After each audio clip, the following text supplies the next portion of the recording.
चावे के तरीका भी जानीला। इस शेरनी जैसन नाखून देखत बाड़ू ना, भौंके वाला कुत्तन के नोच ले को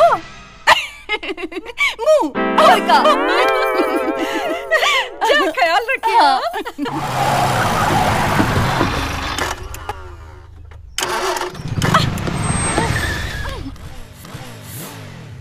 मैडम, इस शहरी गाड़ी धक्का खोजती हो, कहा था हमनी दोनों एक साथ धक्का लगा दिया जाओ। गाड़ी में तेल पानी और मोबिल भी साथ साथ में डाल दिया जाए। ये तेल पानी मोबिल सब अपनी गाड़ी में डाल दिया, समझ में आई?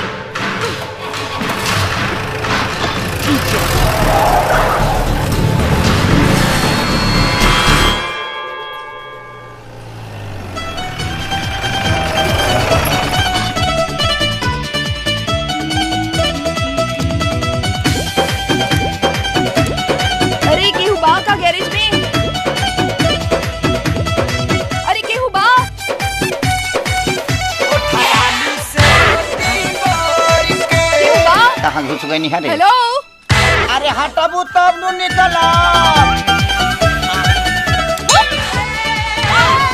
राम राम राम, आँख तो नरिया गई। तू लेकिन चौकत का बारू, चौकत तो हमरा नहीं है। 2 मिनट पहिला बा। का मतलब? मतलब कुछ ना, का काम बा? गाड़ी खराब बा, बहुत झटका मारत बा। तो तुझे करबा बैठा बा उता झटका ना मारी। का मन कुछ ना, कार्बोरेटर जाम हो गई है। विदेशी गाड़ी है, बिहार के रोड पर चली तो गरमाइए न जाई। दा चाबी टरैया करे के पड़ी। टरैया? हाँ, टरैया मतलब ई चला के देखे के पड़ी कि कौन ढीला बा कौन टाइट बा। दा आवा, डोंट टच मी। एने आवा भाई, तनिका के समझावा लो कि छुआला से लइका ना रहेला। जा जल्दी। अरे उस्ताद, कहवा?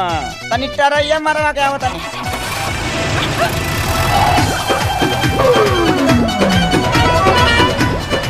कार्बोरेटर जाम हो गई बा, बढ़िया से तेल अंदर जाई ना तो गाड़ी ठीक ठाक चली। तो बढ़िया से तेल अंदर कैसे जाई? अब तक खोलिए के देखे के पड़ी।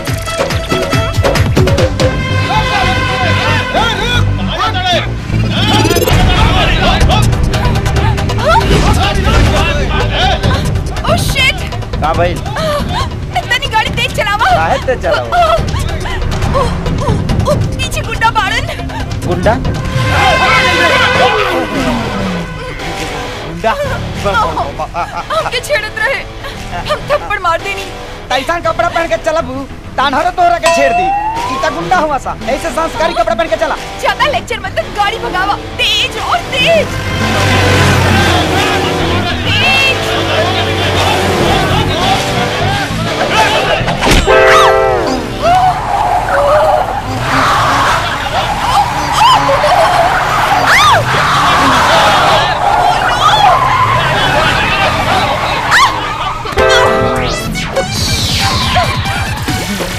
का भाई, इनका के छुएला से लइका रहा तलब का होई।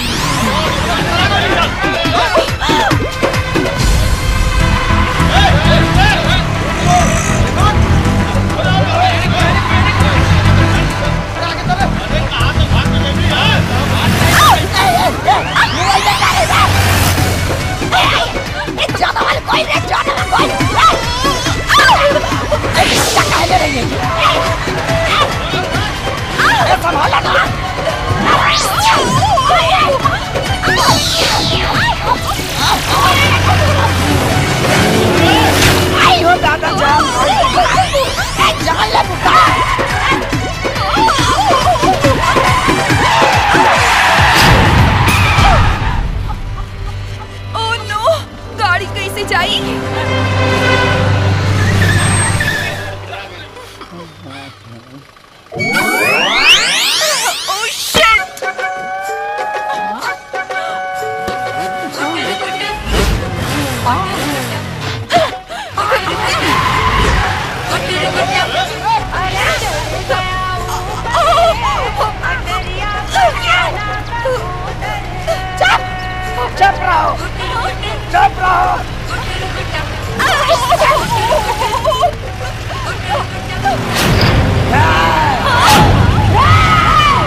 अरे यार तो राजियो बाजे कर रहा है सिचुएशन में हाँ?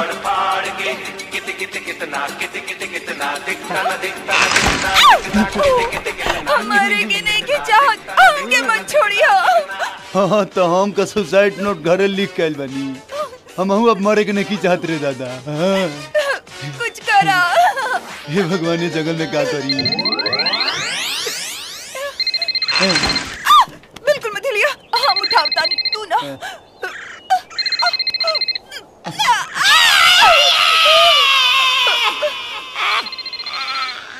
का भइल?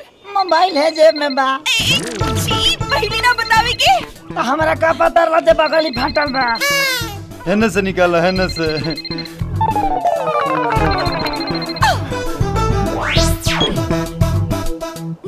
हेलो का उस्ताद आवाज बदल के बोला तारा कहीं छमिया गोद में तो नीचे बैठ गई। इडियट, पता नहीं का बात करत बा। हमरा का हेलो हाँ उस्ताद। अरे शरीर अटकल बा या गाड़ी लटकल बा करें लेके आजे बाबू। का खाई करें